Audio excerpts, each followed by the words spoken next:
Chers amis, mille grâces d'être parmi nous, toujours dans le cadre de ces reportages en Lozère. Nous allons aujourd'hui nous intéresser aux gorges de la Jonte, ce cours d'eau qui lui aussi a creusé ses gorges.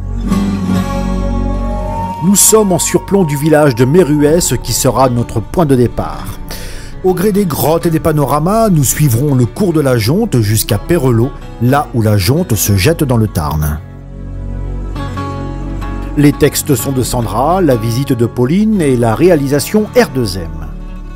Les gorges de la Jonte entre grottes et panorama est un reportage R2M. Audiovisuellement vôtre.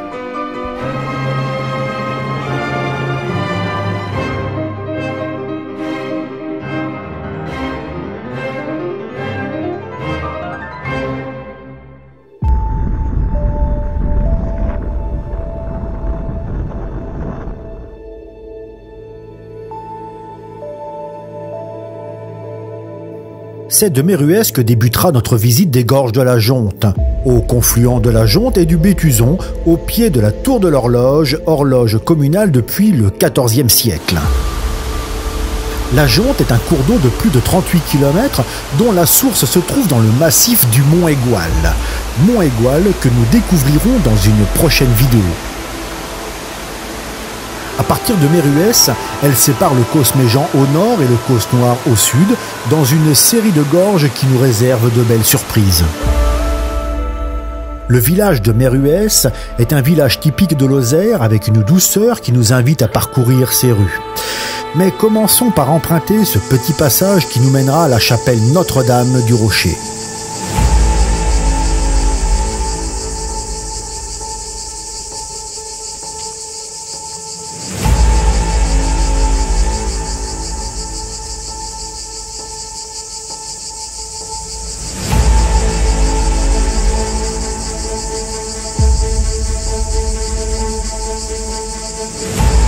Sur ce promontoire, dominant d'environ 70 mètres la ville actuelle, se trouvait un ancien château d'origine carolingienne. Disparu, détruit, il a été remplacé par cette chapelle, construite en 1875.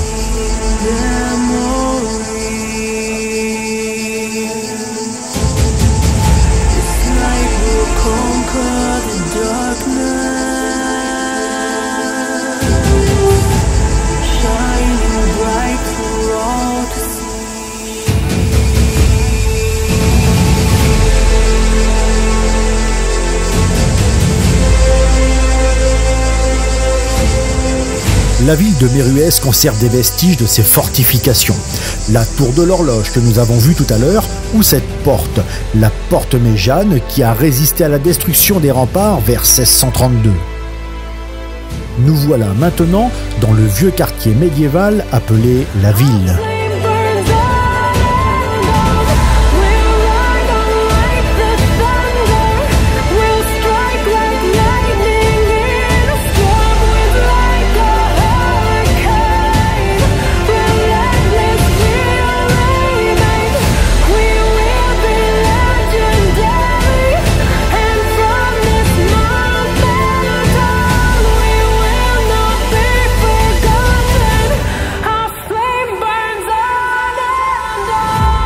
Méruès possède deux édifices religieux.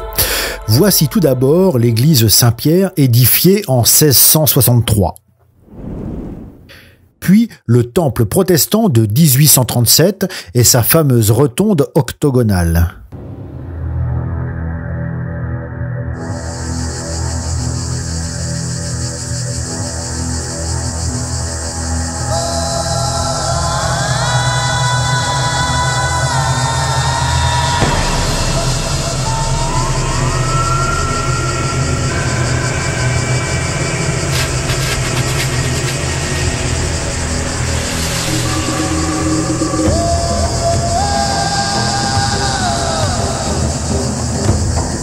Après une rando dans la vallée du Bétuzon, se dresse la silhouette imposante du château de Roquedol.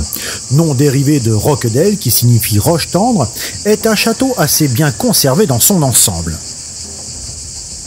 Son histoire remonterait vers 960 et d'autres archives parlent d'un mas en 1300 mais le premier document du château de Roquedol remonte en 1607. Au XIXe siècle, le baron de Roquedol occupe les lieux, mais en 1885, la baronnerie est vendue et dépouillée de tous ses bois, et finit par être vendue une nouvelle fois en 1893. En 1933, reprise de l'exploitation forestière, mais à l'exception des bois situés aux alentours du château. Quittons Méruès pour suivre la Jonte.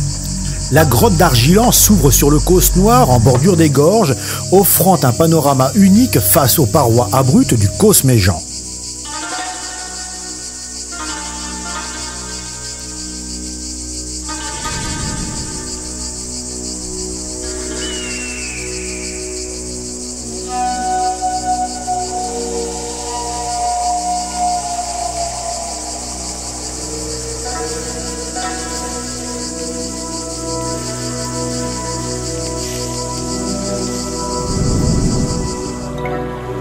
Aussi appelée grotte rose, la grotte d'Argilan permet d'échapper au temps et est impressionnante par ses dimensions. Ce dédale souterrain est révélé en 1888 par Édouard Alfred Martel. À la suite de sa découverte, la grotte est aménagée pour la première fois en 1890, ce qui en fait la première grotte ouverte au public. On y découvre un effondrement d'une épaisseur de 60 mètres de roches entrelacées qui laisse stupéfait.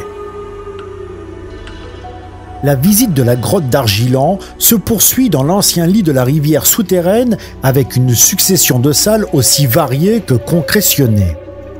Ici, chaque goutte d'eau dépose lentement et patiemment sa partie de calcite.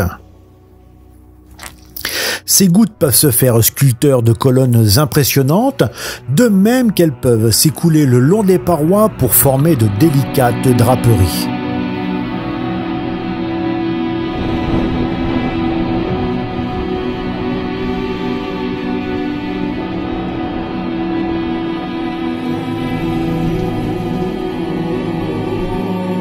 Traversons la Jonte, montons sur le Causse Méjean avec ses steppes sauvages et désertiques pour gagner l'Avesnes-Armand.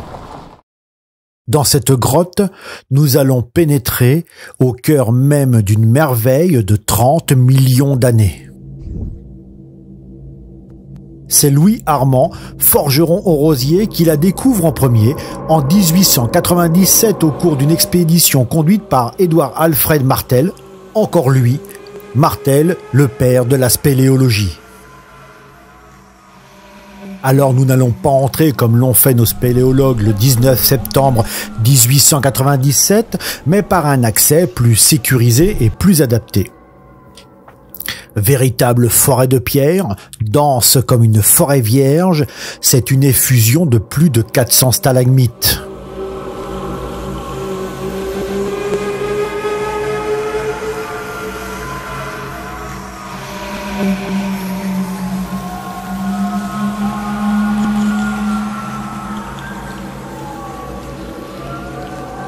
Certaines concrétions atteignent fréquemment 15 à 20 mètres de haut, dont une remarquable avec ses 30 mètres, qui pourrait être la plus grande connue au monde.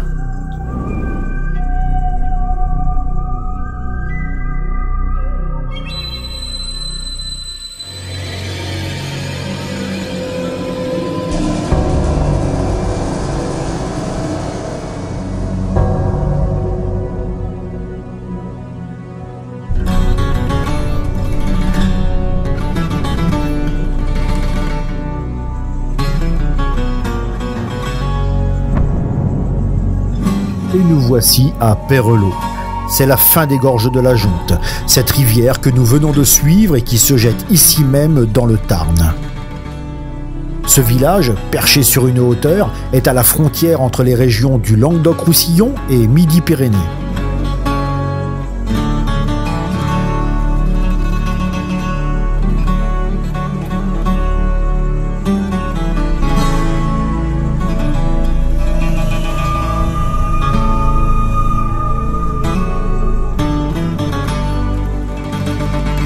Perelot était une ville entourée de murailles, avec un donjon carré où fut rebâtie dans les années 1610-1620 une nouvelle tour que l'on appelle aujourd'hui Tour de l'Horloge.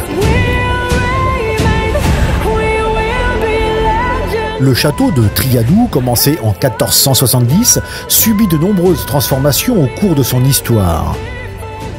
Pour la petite histoire justement, en 1628, Simon d'Albignac, sans argent pour construire une nouvelle aile, attaque les protestants du duc de Rohan et pille leurs trésors afin de financer les travaux. Et pour finir, c'est ici à Perelot qu'a vécu Émile Foulquier dit Milou.